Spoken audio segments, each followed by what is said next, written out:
Hello everyone. કાલે આપણે એક્ઝેપ્શન જોયા under section 54 and under section 54 EC. Okay, એવી જ રીતે આજે એક એક્ઝેપ્શન જોવાનું છે 54F અને એના રિલેટેડ આપણે શોર્ટ સમ્સ કરવાના છે. તો શરૂ કરીએ અંડર સેક્શન 54F.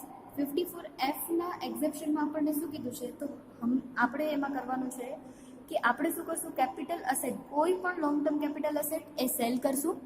કોઈ પણ લોંગ ટર્મ કેપિટલ અસેટ હશે એ સેલ કરીને આપણે પરચેઝ શું કરશું, રેસિડેન્શિયલ હાઉસ પરચેઝ કરશું. કાલે જે બે એક્ઝેપ્શન કર્યા હતા એને થોડાક રિપીટ કરી લઈએ કે ઇફ 54 હતો અંડર સેક્શન 54, તો અંડર સેક્શન 54માં આપણે શું કરતા હતા, હાઉસ સેલ કરી અને હાઉસ જ પરચેઝ કરતા હતા. એમાં પણ કન્ડિશન શું હતી, 2 હાઉસ સુધીની એ લોકોને છૂટ આપી હતી કે 2 હાઉસ આપણે પરચેસ કરી શકીએ. એ પણ કેવી રીતે પરચેસ કરવાના, 1 year બિફોર ઓર 2 year આફ્ટર. બરાબર, કે 1 વર્ષ પહેલાં લીધેલો હોય તો પણ ચાલે અને સેલ કરી દીધાના 2 વર્ષ પછીમાં લીધો હશે તો પણ એને આપણે અલોએબલ ગણશું. અને કન્સ્ટ્રક્શન કરાવતા હોય તો વિધિન 3 yearsમાં આપણે એને કન્સ્ટ્રક્શન કમ્પ્લીટ કરી લેવો જોઈએ. અને આ તો જ એપ્લિકેબલ થશે જો આપણો કેપિટલ ગેઇન હશે એ 2 કરોડથી વધારે નહીં હોય, not more than 2 crore. Okay, અને એના માટે આપણે બીજું કીધું હતું કે જો આ લીધેલો હાઉસ છે, નવો લીધેલો હાઉસ છે, એ આપણે વિધિન 3 yearsમાં અગર સેલ કરી દઈશું તો જેટલો આપણે ગેઇન એક્ઝેમ્પશન મળ્યો તો એ બધો પાછો શું થઈ જશે, ટેક્સેબલ થઈ જશે. એ હતું અંડર સેક્શન 54. એવી જ રીતે 54EC. 54ECમાં આપણે શું ભણ્યા હતા, તો કોઈ પણ લોંગ ટર્મ કેપિટલ એસેટ હશે એને તમે સેલ કરશો, પણ સામે એની પરચેઝ આપણને શું કરવાના છે, 3 વસ્તુ પરચેઝ કરવાની કીધી હતી, એક NHAI, એક RECL ઓર સ્પેસિફાઈડ બોન્ડ. આ 3માંથી જો અગર આપણે પરચેઝ કરતા હશું તો જ આપણને 54ECનું એક્ઝેમ્પશન મળશે. અને પરચેઝ પણ ક્યારે થઈ જવી જોઈએ, વિધિન 6 month, 6 મહિનાની અંદર જ થઈ જવું જોઈએ. અગર 6 મહિનાની અંદર પરચેઝ ન થાય તો આપણને આનો બેનિફિટ મળશે નહીં. અને ઇન્વેસ્ટમેન્ટ પણ કેટલો કરવાનો છે, 10 લાખ સુધીનો જ ઇન્વેસ્ટમેન્ટ અલોએબલ છે. 10 લાખથી વધારે ઇન્વેસ્ટમેન્ટ કરશો તો તમને એક્ઝેમ્પશન મળશે નહીં. એવી જ રીતે 54Fમાં એવું કીધું છે કે કોઈ પણ લોંગ ટર્મ અસેટ હશે, કેપિટલ અસેટ, એને તમે સેલ કરો છો પણ એની સામે તમે શું પરચેસ કરો છો, રેસિડેન્શિયલ હાઉસ પરચેસ કરો છો. જ્યારે તમે આવી રીતે કરતા હશો ત્યારે તમને એક્ઝેમ્પશન મળશે અંડર સેક્શન 54F. ઓકે, પણ એની પણ થોડી કન્ડિશન છે. 54F ખાલી કેટલા માટે મળે છે, એક જ હાઉસ માટે મળશે, only for the 1 house.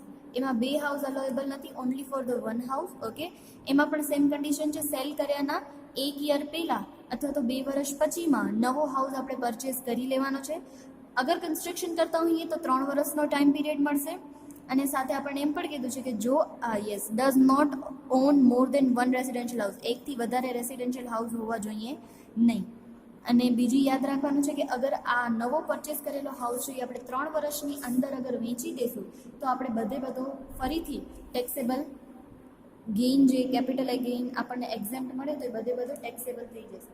Okay, હવે આમાં એવું કીધું છે કે આપણો કેપિટલ ગેઇન છે એ વધારે છે અને કોસ્ટ ઓફ ન્યૂ હાઉસ છે એ ઓછી છે, તો આપણને કેટલો એક્ઝેમ્પશન મળશે. તો એના માટે તમને ફોર્મ્યુલા આપ્યો છે. કેપિટલ ગેઇન આપણે કેટલો કરશું, તો capital gain, exempted amount of capital gain, અહીંયા એક્ઝેમ્પ્ટેડ છે, થોડું અહીંયા સાઈડમાં હાલી ગયું છે. બરાબર, તો એકચ્યુઅલી આ ફોર્મ્યુલા શેનો છે, એક્ઝેમ્પ્ટેડ કેપિટલ ગેઇન. કેટલું આપણને એક્ઝેમ્પ્ટ મળશે, કેટલું આપણને બાદ મળશે. બરાબર, બાકી જનરલી શું હતું, કોસ્ટ ઓફ ન્યૂ હાઉસ અને કેપિટલ ગેઇન વિચેવર ઇઝ લેસ હશે એ આપણને શું મળી જતું હતું, બાદ મળી જતું હતું. બરાબર, એક્ઝેમ્પ્ટ મળી જતું હતું. પણ અહીંયા શું થાય છે, જ્યારે પણ કેપિટલ ગેઇન વધારે હશે અને હાઉસની પરચેઝ પ્રાઇસ હશે એ ઓછી હશે ત્યારે આપણે એક્ઝેમ્પ્ટેડ કેપિટલ ગેઇન ફાઇન્ડ કરશું.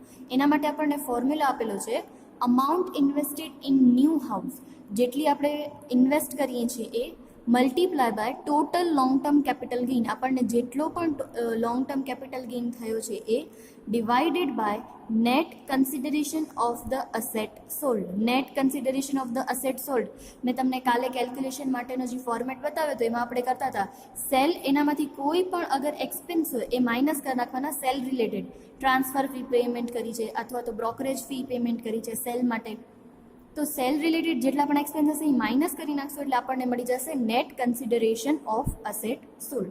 તો આ ફોર્મ્યુલા છે યાદ રાખજો, ક્યારે એપ્લિકેબલ થશે જ્યારે 54Fમાં આપણને ડિડક્શન મળતો હશે ત્યારે, અને એ પણ જ્યારે કેપિટલ ગેઇન વધારે હશે અને પરચેઝ ન્યૂ પરચેઝ હાઉસની હશે, આપણે જે નવો હાઉસ પરચેઝ કરીએ છીએ એની કોસ્ટ ઓફ કેપિટલ કેવી હશે, ઓછી હશે, ત્યારે આપણને એક્ઝમ્પ્ટેડ કેપિટલ ગેઇન કેટલો મળશે. તો એના માટે ફોર્મ્યુલા છે amount invested in new house, જેટલી હાઉસમાં આપણે ઇન્વેસ્ટ કરીએ છીએ એ multiply by total long term capital gain, જેટલો આપણને કેપિટલ ગેઇન થયો છે એ, divided by net consideration of asset sold. Okay, આ ફોર્મ્યુલા ઇમ્પોર્ટન્ટ છે તો યાદ રાખજો. તરત ઇલિસ્ટ્રેશન નંબર 8 છે. ઇલિસ્ટ્રેશન નંબર 8માં આપણે શું જોવાનું છે, 54F રિલેટેડ જ શોર્ટ સમ આપેલો છે. શું કહે છે આપણે જોઈએ. Miss Sudha sold her jewellery for 12,29,900 on 1/8/2019. Yes, આપણા પ્રીવિયસ યરમાં જ સેલ છે. ખાસ જોવાનું કે આપણા પ્રીવિયસ યરમાં સેલ છે કે નહીં. આપણો પ્રીવિયસ યર કયો કહેવાશે, 1920. 1st March 2019 to 1st April 2019 to 30 March 2020 એ આપણો પ્રીવિયસ યર કહેવાશે. બરાબર, તો યાદ રાખજો 1920નો પ્રીવિયસ યર છે આપણો. તો યસ, આપણા યરમાં જ સેલ છે. તો original cost of jewellery purchased in 2002-03 was 1,15,500. Brokerage of ₹20,000 was paid on a sale of the said jewellery, એટલે કે જ્વેલરી સેલ કરી છે ત્યારે 20,000 આપણે એક્સપેન્સ પેમેન્ટ કરીએ છીએ. Now from the proceeds Miss Sudha purchased on 1/1/2020 for 6,04,950 the residential house in which she was staying as a tenant. Determine the amount of capital gain arising on the sale jewelry that would be exempted from a tax, assuming that this house was a purchase at a ₹4,03,300. Now what amount of capital gain would have been exempted? Cost of inflation index આપ્યો છે 2002-03 and 1920 105 and 289. Okay, તો શરૂઆત કરીએ. શરૂઆત થશે આપણે હંમેશા જેટલી સેલ પ્રાઇસ આપણને રિસીવ થઈ હશે એનાથી. So proceed of long term capital asset. Okay, તો અથવા તો sale price of a jewellery કેટલી સેલ છે, 12,29,900. તો આપણે લખ્યું 12,29,900. માઇનસ કરીએ છીએ આપણે જે અહીંયા કીધું હતું બ્રોકરેજ પેમેન્ટ કરી છે 20,000ની, તો બ્રોકરેજ માઇનસ કરશું તો આપણને જે મળશે એ મળશે નેટ કન્સિડરેશન. યાદ રાખજો, સેલ વેલ્યુમાંથી એને રિલેટેડ એક્સપેન્સ માઇનસ કરી દઈએ એટલે આપણને મળી જાય નેટ કન્સિડરેશન. એનામાંથી આપણે હર વખતે આગલા સમમાં જેમ માઇનસ કરતા હતા ઇન્ડેક્સ કોસ્ટ કન્સિડર કરી અને માઇનસ કરશું. તો ઇન્ડેક્સ કોસ્ટ કેવી રીતે કાઉન્ટ કરશું, 2-3માં એને પરચેસ કર્યો છે. ઓકે, 2-3માં એને જ્વેલરી પરચેસ કરી છે. સો 1,15,500 મલ્ટીપ્લાય બાય આ યરનો ઇન્ડેક્સ કોસ્ટ છે 289 એન્ડ ડિવાઇડેડ બાય 2-3નો ઇન્ડેક્સ કોસ્ટ છે 105. So 1,15,500 multiply by 289 divided by 105. તો આન્સર આવશે 3,17,900. એ આપણે માઇનસ કરશું એટલે આપણને કેપિટલ ગેઇન મળી જશે 8,92,000. ઓકે, જ્વેલરી સેલ થઈ ગઈ છે. એના બદલામાં હવે આપણે શું કરીએ છીએ, હાઉસ પરચેસ કરીએ છીએ. તો આપણને અહીંયા ઇન્ફોર્મેશન આપી હતી કે miss Sudha પરચેસ્ડ on 1/1/20 for ₹6,04,950 the residential house in which she was staying at tenant. બરાબર, આ આટલા રૂપિયાનો હાઉસ છે but actually what he paid, એને પેમેન્ટ કેટલો કર્યો છે જો અહીંયા કીધું છે assuming that this house was a purchased at 4,03,300. કેટલામાં પરચેસ કરેલો છે એને, 4,03,300. બરાબર, પણ એકચ્યુઅલી હાઉસની વેલ્યુ કેટલી છે, 6,04,950. જ્યારે 1/1/2020ની એની વેલ્યુ છે તો આપણે એ વેલ્યુને જ કન્સિડર કરશું, 4,03,300ને કન્સિડર કરશું નહીં. ઓકે, યાદ રાખજો પરચેસ પ્રાઇસ આપણે કેટલી કન્સિડર કરશું, 6,04,950. પરચેઝડ ઓન 1/1/20 એને પરચેસ કર્યો છે ત્યારે એને 6,04,950 કરેલું છે. ઓકે, સો આપણે એના માટે શું કરશું, કેપિટલ ગેઇન આપણો 8,92,000 વધારે છે અને પરચેસ પ્રાઇસ છે આપણી 6,04,950. તો આપણને હમણાં જ જે ફોર્મ્યુલા કાઉન્ટ કર્યો એક્ઝેમ્પ્ટેડ કેપિટલ ગેઇન એ કરવો પડશે. તો એના માટે શું કરશું, exempted capital gain, total capital gain કેટલો થાય છે આપણો, જે નીચે આન્સર મળ્યો એ 8,92,000 મલ્ટીપ્લાય બાય આપણી પરચેસ પ્રાઇસ કેટલી છે, તો પરચેસ પ્રાઇસ આપણે કીધું છે 6,04,950. And divided by net consideration. Yes, net consideration એટલે જેમ મેં હમણાં જ કીધું, સેલમાંથી આપણે એના એક્સપેન્સ માઇનસ કરીને જે અમાઉન્ટ મળે એને કહેવાય નેટ કન્સિડરેશન. તો નેટ કન્સિડરેશન મળી છે 12,09,900. ઓકે, તો આન્સર આવશે 4,46,000. સો 4,46,000 છે, આપણને શું મળશે? એક્ઝેમ્પશન મળશે. Balance of rupees 4,46,000 will be the text under the head of capital gain.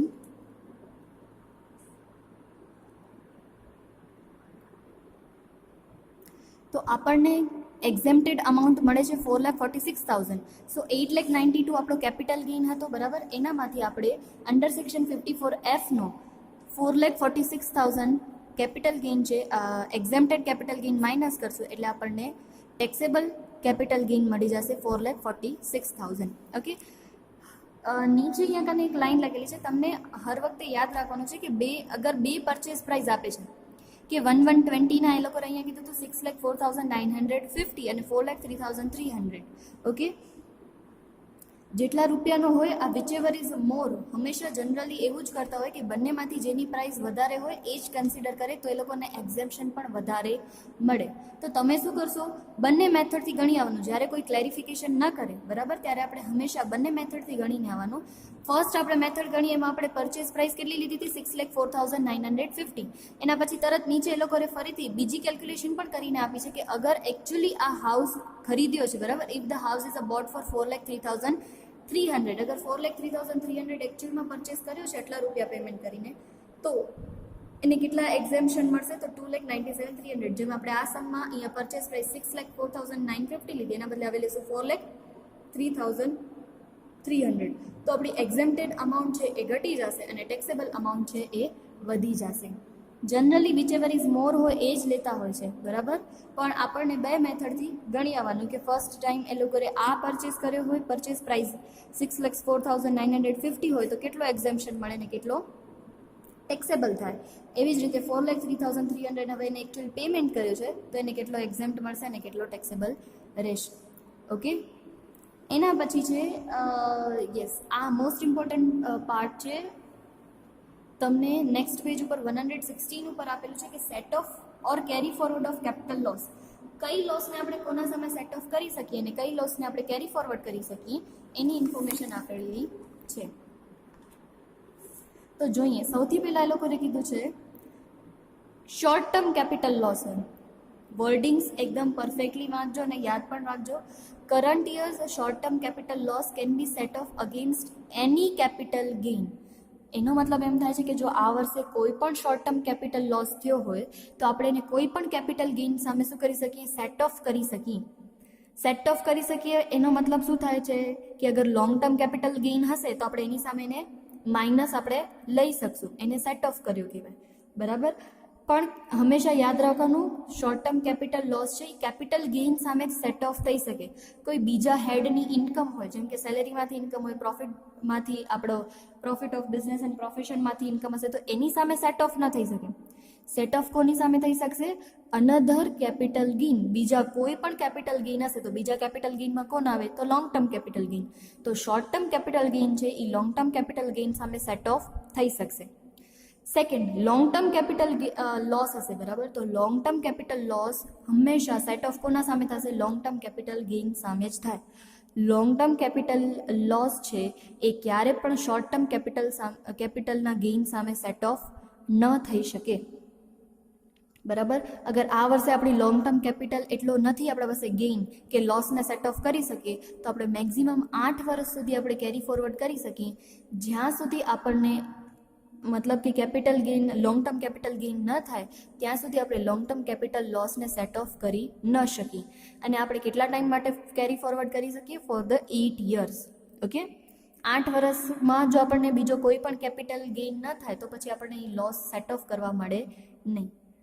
યાદ રહેશે, શોર્ટ ટર્મ કેપિટલ લોસ હશે તો એ કોઈ પણ કેપિટલ ગેઇન સામે સેટ ઓફ કરી શકાશે અને લોંગ ટર્મ કેપિટલ લોસ હશે તો એ ખાલી ને ખાલી કોના સામે સેટ ઓફ થઈ શકશે? લોંગ ટર્મ કેપિટલ ગેઇન સામે. એવા જ તમને બે શોર્ટ સમ આપેલા છે 9A એન્ડ 9B. તો આપણે જોઈએ 9A માં એ લોકોએ શું કીધું છે? The following particular of income of Shri Subhash Mashruwala. Okay, short term capital loss on the cell of silver, એટલે કે શોર્ટ ટર્મ કેપિટલ લોસ છે સિલ્વર ઉપર 2 lakh, long term capital gain છે 450 અને લોંગ ટર્મ કેપિટલ લોસ છે 160.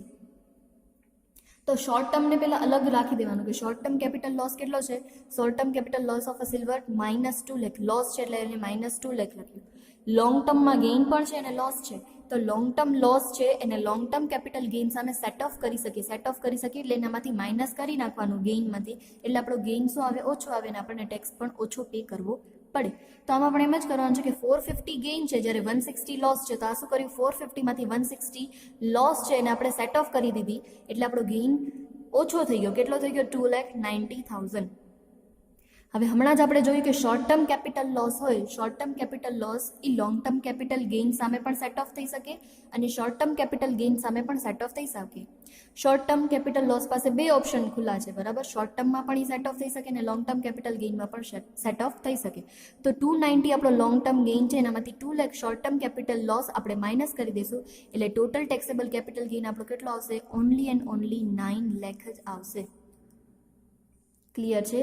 બે વસ્તુ યાદ રાખવાની છે કે અગર શોર્ટ ટર્મ કેપિટલ લોસ હશે તો એને સેટ ઓફ કરવા માટે બે દરવાજા ખુલ્લા છે, એક શોર્ટ ટર્મ કેપિટલ ગેઇનનો અને બીજો છે લોંગ ટર્મ કેપિટલ ગેઇનનો.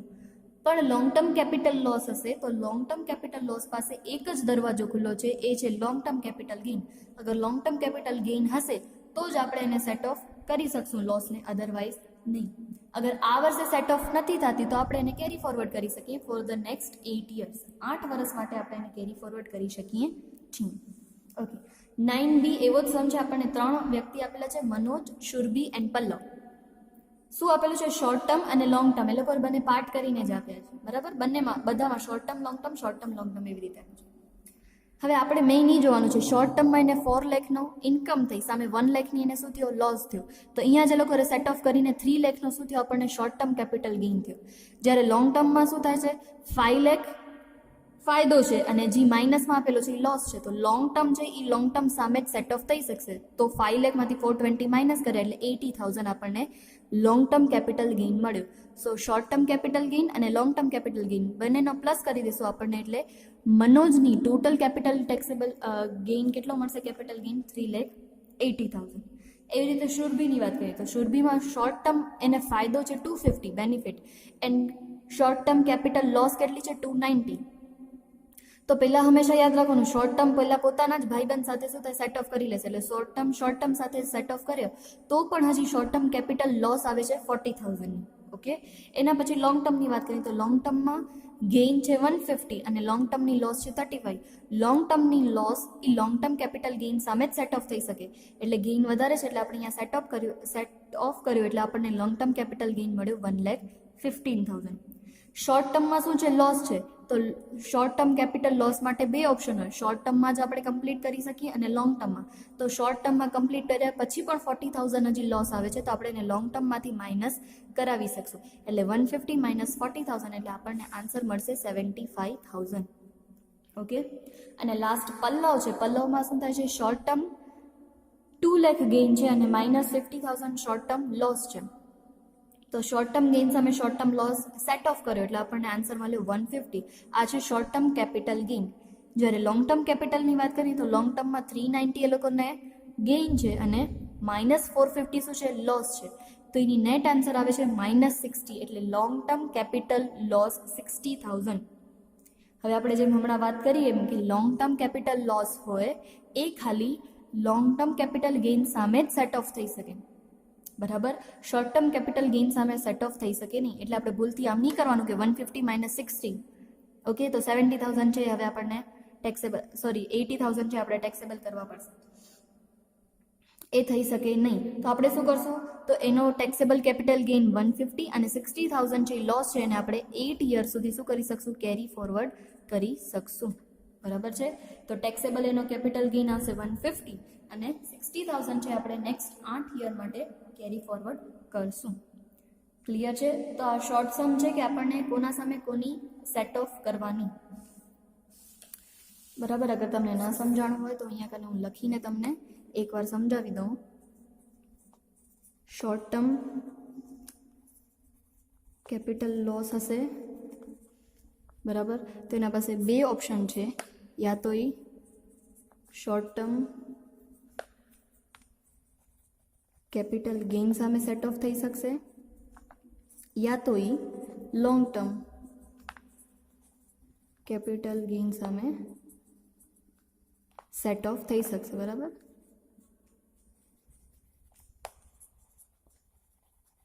પણ જ્યારે લોંગ ટર્મની વાત આવશે, લોંગ ટર્મ કેપિટલ લોસ, બરાબર, લોંગ ટર્મ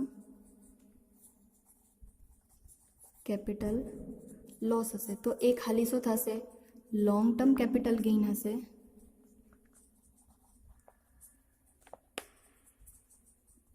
સેટ ઓફ થઈ શકશે.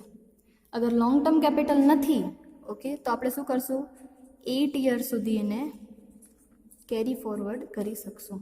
ઓકે, તો આ તમને યાદ રાખવાનું છે, ખાલી એટલી વાત તમે તમારી બુકમાં કે માર્જિનમાં લખીને રાખી દેજો, એટલે તમને યાદ આવે કે શોર્ટ ટર્મ કેપિટલ લોસ છે એ બંને સામે સેટ ઓફ થઈ શકે, જ્યારે લોંગ ટર્મ કેપિટલ લોસ છે એ ખાલી લોંગ ટર્મ કેપિટલ ગેઇન સામે સેટ ઓફ થઈ શકશે. અગર લોંગ ટર્મ કેપિટલ ગેઇન નથી તો 8 વર્ષ સુધી આપણે એને કેરી ફોરવર્ડ કરશું. ક્લિયર છે? હવે હજી બીજા થોડા નાના નાના એક્ઝામ્પશન્સ છે એ જોઈ લઈએ. બરાબર. ઓકે, સ્પેશિયલ એક્ઝેમ્પશન્સ છે 104 પેજ ઉપર. ઓકે, તો એ શરૂઆતથી બધા તો તમને સમમાં નથી આવતા, પણ જેટલા આવે છે એટલા હું તમને ફટાફટ કહી દઉં. તો સૌથી પહેલું જે છે તમને કીધું છે કે યુનિટ ટ્રસ્ટના અગર કોઈ પણ અંડર સેક્શન 64 યુનિટ ટ્રસ્ટના આપણે કોઈ પણ યુનિટ પરચેસ કર્યા હશે અને અગર આપણે 1/4/2002 પછી આપણે ટ્રાન્સફર કરીએ છીએ, કોઈને વેચીએ છીએ, તો શોર્ટ ટર્મ કેપિટલ હોય કે લોંગ ટર્મ કેપિટલ ગેઇન હોય, બધો શું થઈ જશે, એક્ઝેમ્પ્ટ થઈ જશે. એટલે કે યુનિટ ટ્રસ્ટ ઓફ ઇન્ડિયાના કોઈ પણ યુનિટ હશે તો એ આપણને શું મળી જશે, ફુલ્લી એક્ઝેમ્પ્ટ મળી જશે. એના પર આપણને કોઈ પણ ટેક્સ આપવું પડશે નહીં. એના પછી સેકન્ડ એ લોકોએ કીધું છે કે અગર કંપની પોતાના શેર બાયબેક કરી લે છે, બરાબર, કમ્પલસરી એક્વિઝિશન થઈ ગયું, બાયબેક કરી લે છે, તો બાયબેક કરે છે ત્યારે પણ જો આપણને અગર એના શેર ઉપર ફાયદો થાય છે તો ઇક્વિટી શેર ઉપર આપણને કોઈ પણ ટેક્સ ચૂકવવો પડશે નહીં. જેટલો આપણને કેપિટલ ગેઇન થાય છે એના પર આપણને ટેક્સ ચૂકવવો પડશે નહીં, ફુલ્લી એક્ઝેમ્પ્ટ મળશે. થર્ડ આપણને કીધું છે અગર આપણે લોંગ ટર્મ આપણે લીધા છે 500 ઇક્વિટી શેર્સ, બીએસસીના 500 ઇક્વિટી શેર્સ છે, બરાબર, અને એ આપણને અક્વાયર્ડ ક્યારે કયા ટાઈમ પીરિયડમાં મળ્યા છે, 1/3/2003 થી 29/2/2004માં, એ મિડલમાં આ ટાઈમ પીરિયડમાં આપણને મળ્યા છે. અને અગર આપણે સેલ કરીએ છીએ તો એના પર પણ આપણને કોઈ જ ટેક્સ લાગતો નથી. આ બધા એવા ઝીણા પોઈન્ટ છે જે તમારા સમમાં બહુ હેલ્પફુલ નહીં થાય, પણ એકવાર તમારી નજરમાં હોય તો તમને વાંધો ના આવે. એના પછી કીધું છે એગ્રીકલ્ચર લેન્ડ. એગ્રીકલ્ચર લેન્ડવાળામાં એમ છે કે કમ્પલસરી એક્વિઝિશન હશે કોઈ પણ ગવર્મેન્ટનો, તો એના ઉપર પણ જે આપણને કેપિટલ ગેઇન થશે એ બધો કેપિટલ ગેઇન ફુલ્લી એક્ઝેમ્પ્ટ છે. હવે સમમાં ઘણીવાર પ્રોબ્લેમ ક્યાં થશે, તમને ક્યારેક આપશે એગ્રીકલ્ચર ઇન્કમ. હવે એગ્રીકલ્ચર ઇન્કમ છે એ આપણા હેડમાં ના આવે હો. એગ્રીકલ્ચર લેન્ડ હશે તો આપણે એને જોવું પડશે રૂરલમાં છે કે અર્બનમાં છે. એ જ્યારે સમ આવશે ત્યારે હું તમને કહીશ તો વધુ આઈડિયા આવશે. તો જ્યારે કમ્પલસરી એક્વિઝિશન કરતા હશે એગ્રીકલ્ચર લેન્ડનો તો એ પણ આપણને શું મળશે, ફુલ્લી એક્ઝેમ્પ્ટ મળશે. હવે મેઇન નીચે જે તમને આપેલું છે security transaction tax. Security transaction tax એટલે કે આપણે જ્યારે ઇક્વિટી શેર્સ અને બધા શેર્સ છે એ જ્યારે ટ્રાન્સફર કરતા હોઈએ એકમાંથી બીજામાં ત્યારે આપણને ટેક્સ પેમેન્ટ કરવું પડે છે. એને આપણે કહીએ છીએ security transaction tax. Security transaction tax માટે એ લોકોએ શું આપી છે, થોડી ઘણી પ્રોવિઝન્સ આપી છે. હવે પ્રોવિઝન્સમાં શું છે, તો પહેલી કન્ડિશન એવું હોવું જોઈએ કે total income includes any income chargeable under the head of capital gain. મતલબ એનામાંથી આપણને જે પણ ઇન્કમ થઈ છે એ કેપિટલ ગેઇનના અંડરમાં આવવી જોઈએ. Second, the capital gain arises from the transfer of long-term capital asset, being an equity share in a company or unit of an equity-oriented fund of a unit of business trust. એટલે કે એવો કઈ asset હોવી જોઈએ આપણી, long-term capital asset હોવી જોઈએ. Third, at the time of a transfer of equity shares, equity-oriented mutual fund or the unit of trust, business trust, આ ત્રણમાંથી કોઈનો પણ આપણે ટ્રાન્ઝેક્શન કરીએ છીએ ત્યારે એસટીટી હેઝ બીન પેડ એટલે કે સિક્યોરિટી ટ્રાન્ઝેક્શન ટેક્સ પેમેન્ટ કરેલું હોવું જોઈએ. અને ફોર્થ આપણને કહે છે કે in case capital gain arises on a transfer of equity shares, security transaction tax was paid also at the time of acquisition is applicable only when the shares were acquired after October 1, 2004. એટલે કે 1 October 2004 પછી આપણે જો purchase કરતા હોઈએ તો purchase કરવા ટાઈમે પણ પેમેન્ટ હોવું જોઈએ અને સેલ કરતા હોઈએ ત્યારે પણ પેમેન્ટ હોવું જોઈએ. હવે આ બધી કન્ડિશન શું કામ એપ્લિકેબલ અને માન્ય હતી, તો જ્યારે આ એસટીટી વાળો પોઈન્ટ આવતો ને તો પહેલાના આનાથી આગળના ટાઈમમાં શું મળતું આપણને એસટીટી પેમેન્ટ કરેલા કેપિટલ ગેઇન ઉપર આપણને પૂરેપૂરો એક્ઝેમ્પશન હતું, કારણ કે આપણે ભાઈ સિક્યોરિટી ટ્રાન્સફર કરી ત્યારે એકવાર તો ટેક્સ આપી દીધો, વળી ગેઇન થાય છે ત્યારે પણ વળી બીજી વાર ટેક્સ આપવાનો, તો ડબલ ટેક્સ થઈ જતા હતા. એટલે આપણે શું કરતા હતા, એ સિક્યોરિટીને ત્યારે એક્ઝેમ્પ્ટ ગણતા હતા. પણ અહીંયા કને એક અંડરલાઇન માર્ક કરજો, અહીંયા એ લોકોએ કીધું છે કે જ્યારે પણ આવો કેપિટલ ગેઇન થાય છે is no more consider exempted on account of amendment made effective from assessment year 1920. અને બીજી અહીંયા નોટ આપેલી છે કે remember that the full amount of such a long term capital profit even if it does not exceed 1 lakh, it is a part of a total taxable income and such a special treatment is to be considered only while computing a tax liability. What does it mean? એટલે એ લોકો એમ સમજાય છે કે જ્યારે capital ગેઇનની calculation કરો છો ત્યારે તમને જેટલો ગેઇન થયો છે એને બધાને પહેલાં ટેક્સેબલ ગણો, બરાબર. જ્યારે આપણે ગણતરી કરતા હોઈએ છીએ, તમને કીધું મેં જેમ કે બધા મોટા સમ આવશે તેમાં અલગ અલગમાંથી થતો હશે, ક્યારેક લેન્ડ સેલ કરતા હશો, ક્યારેક જ્વેલરી સેલ કરતા હશો, ક્યારેક શેર સેલ કરતા હશો. તો જ્યારે શેર સેલ કરીએ છીએ ત્યારે જેટલો પણ આપણને ફાયદો થાય છે, કેપિટલ ગેઇન મળે છે, એ પહેલાં આપણે એને ટેક્સેબલ ગણશું. અને લાસ્ટમાં જ્યારે આપણે બધા જ હેડની ઇન્કમનો પ્લસ કરીએ અને છેલ્લે આપણે જે ટેક્સ લાયબિલિટી આપણી પોતાની ડિસાઇડ કરતા હોય ને, તમને આગલામાં જ સેલેરી ઇન્કમમાં સ્લેબ આવી ગયા હતા યાદ હોય તો, આપણા માટે 250 સુધી એક્ઝામ છે, પછી 250 થી 5 લાખ હોય તો આપણને 10% ને 5% ને એવી રીતે જે ટેક્સ પેમેન્ટ કરવો પડે છે, તો ત્યારે આપણને એસટીટીમાંથી શું મળશે, બાદ મળશે. ત્યારે આપણને એસટીટી બાદ મળશે. તો અત્યારના તો આપણને શું કરવાનું છે, એને ટેક્સેબલ જ ગણવાનું છે. આનાથી પહેલાંના જે બુક્સ હતી, બરાબર, એની પહેલાંની બુક્સમાં શું હતું, આવો અમેન્ડમેન્ટ નહોતો આવ્યો, એટલે જેટલો પણ આપણે એસટીટી પેમેન્ટ કર્યો એ આપણને on the spot capital gain વાળો હતો, એમાં ફૂલ્લી એક્ઝેમ્પ્ટ મળી જતું હતું. એ અસેટ ઉપર આપણને ટેક્સ પેમેન્ટ કરવો પડતો નહીં. પણ હવે એમાં સુધારો આવી ગયો છે. સુધારો આવી ગયો છે એટલે શું થયું છે, તો આપણે જેટલો પણ કેપિટલ ગેઇન મળે છે એને પહેલાં તો આપણે બધો ટેક્સેબલમાં જ ગણવાનો, બરાબર. ટેક્સેબલમાં ગણ્યા પછી જ્યારે આપણે આપણી પોતાની ટેક્સ લાયબિલિટી પર્સનલ ગણતા હશું, ટેક્સ લાયબિલિટી ક્યારે ગણાય, બધા હેડનો પ્લસ કરીને પછી જે ટોટલ આવે અને એના ઉપર આપણે ટેક્સ કાઉન્ટ કરીએ ત્યારે આપણે ટેક્સ લાયબિલિટીમાં શું કરશું, એમાંથી માઇનસ લેશું. ક્લિયર છે? આ પોઈન્ટ મોસ્ટ ઇમ્પોર્ટન્ટ છે, યાદ રાખજો. અગર ન સમજાય તો તરત જ એ જ દિવસે ગ્રુપમાં પૂછી લેજો. હવે તમને ક્યારેક એમ કહેશે કે 112 અંડર તમને શું કરવાનું છે, ટેક્સની કેલ્ક્યુલેશન કરવાની છે. તો 112ના રૂલ્સ એન્ડ રેગ્યુલેશન પ્રમાણે આપણને શું કરવાનું છે, તો જો સૌથી પહેલું જ કીધું છે, long term capital gain in access of ₹1 lakh is a taxable 10%. It is not and does not exceed 1 lakh, it is not chargeable to tax. મતલબ એમ કે છે કે 1 લાખ સુધીના ટેક્સ, 1 લાખ સુધીનો આપણો ફાયદો હોય, કેપિટલ ગેઇન હોય, બરાબર, શેમાં, સિક્યોરિટી ટ્રાન્ઝેક્શનમાં અથવા તો કોઈ પણ long term capital gain listed equity shares આપણે ટ્રાન્સફર કરીએ છીએ કે કોઈ પણ શેર્સ ટ્રાન્સફર કરીએ છીએ અને એમાં લોંગ ટર્મ કેપિટલ ગેઇન આપણને 1 લાખ સુધીનો છે તો આપણને એના ઉપર ટેક્સ ભરવો પડતો નથી. પણ 1 લાખથી જ્યારે વધારે ઇન્કમ થશે ત્યારે આપણે એના ઉપર કેટલો ટેક્સ પેમેન્ટ કરશું, 10% ટેક્સ પેમેન્ટ કરશું, બરાબર. અને સરચાર્જ પેમેન્ટ આવશે અને 4% હેલ્થ એન્ડ એજ્યુકેશન. આ તમને યાદ હતો, તમે તમારી સેલેરી ઇન્કમમાં સરચાર્જ અને 4% હેલ્થ એજ્યુકેશન સેસ તમે માઇનસ પેલે પણ કરતા હતા, ટેક્સ તરીકે કેલ્ક્યુલેશનમાં લેતા હતા. તો એ જ વસ્તુ યાદ રાખવાની છે. એક વસ્તુ મેઇન યાદ રાખવાની છે, 1 લાખ સુધી હશે એના પર કોઈ જ ટેક્સ નહીં લાગે.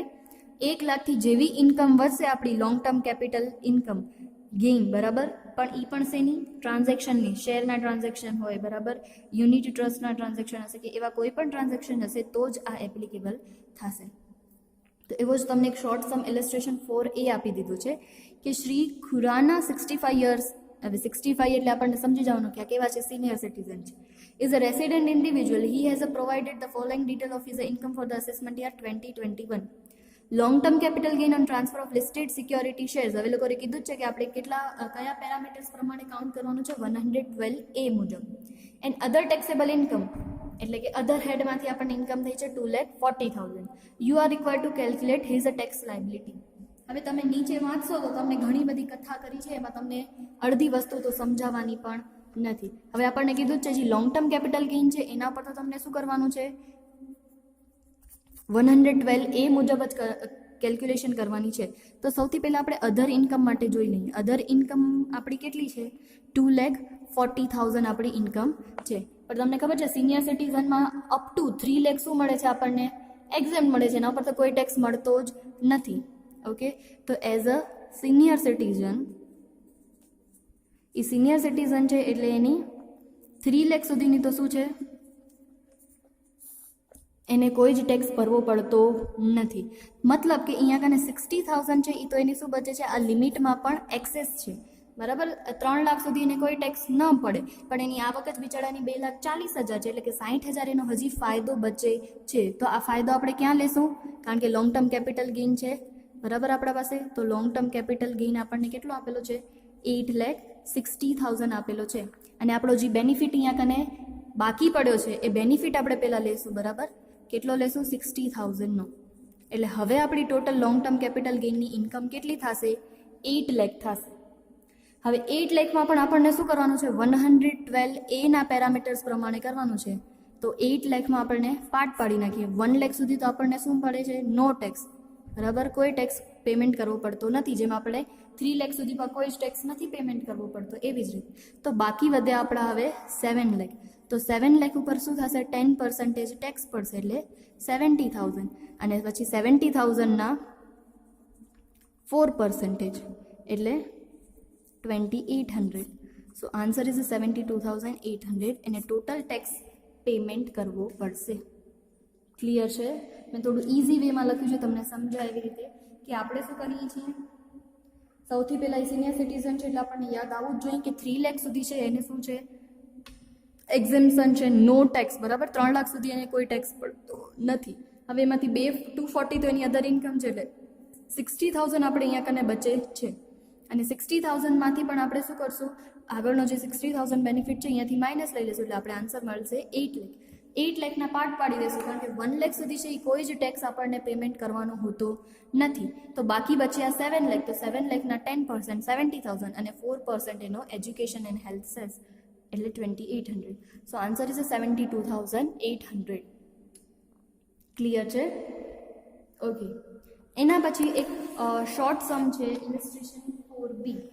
આજે બધા જ શોર્ટ સમ કમ્પ્લીટ કરીએ છીએ અને એના રિલેટેડ થોડા હોમવર્ક પણ આપીશ, એટલે તમને કોઈ પણ ડાઉટ હોય તો તમે મને પૂછી શકો. પછી આપણે કાલથી થોડા મોટા સમ સ્ટાર્ટ કરશું, જેમાં બધી ઇન્ફોર્મેશન એક ભેગી આપશે. ઓકે. 4Bમાં આપણને શું કીધું છે, Shri Narang had bought 5,000 equity shares of Jaydeep limited in 1996. બરાબર. એટલે કે એને 1996માં જયદીપ લિમિટેડના શેર લીધા છે, કેટલા, 5,000. અમાઉન્ટ આપી છે 47,210. The fair market value of such a shares on 1/4/2001 was ₹1 lakh. 1/4/2001 any fair value કેટલી છે, 1 લાખ રૂપીસ છે. 36/2019 Jaideep Limited offered right shares of ₹10 each at a 20 per share in the ratio of 1:1. મતલબ કે 30/6 Jaydeep limited શું કરે છે, right shares issue કરે છે. અને કેવી રીતે, એક શેર હોય તો એક રાઇટ શેર, 2 શેર હોય તો 2 રાઇટ શેર, એવી રીતે. તો 1:1. તો આના પાસે શ્રી નારંગ પાસે 5,000 ઇક્વિટી શેર છે, તો એના પાસે રાઇટ શેર કેટલા, but he bought only 3,000 shares out of 5,000 shares offer to him. પણ એ પોતાના 5,000માંથી ખાલી કેટલા શેર પરચેસ કરે છે, 3,000 શેર્સ પરચેસ કરે છે. And 2,000 shares, remaining 2,000 shares to the Shri Charungi for the consideration of 36,000. અને બાકીનો જે પોતાનો 2,000માં શેર છે એ રાઇટ કોને આપી દે છે, શ્રી ચારુંગીને આપી દે છે, બરાબર. અને એના બદલામાં કેટલા રૂપિયા લે છે એના પાસેથી, 3,600, કારણ કે પોતાનો હક એને આપે છે. અને રાઇટ શેર ને બોનસ શેરમાં ડિફરન્સ છે. બોનસ શેરમાં આપણને કોઈ રૂપિયા ચૂકવવા ના પડે, પણ રાઇટ શેરમાં તો આપણને રૂપિયા ચૂકવવા પડે. આપણને ખાલી રાઇટ મળે કે આપણે એ શેરને પહેલાં પરચેસ કરી શકીએ, બરાબર. અને નીચે આપણને લોકોએ કીધું છે કે Shri Narang and Shri Charungi sold their entire holding.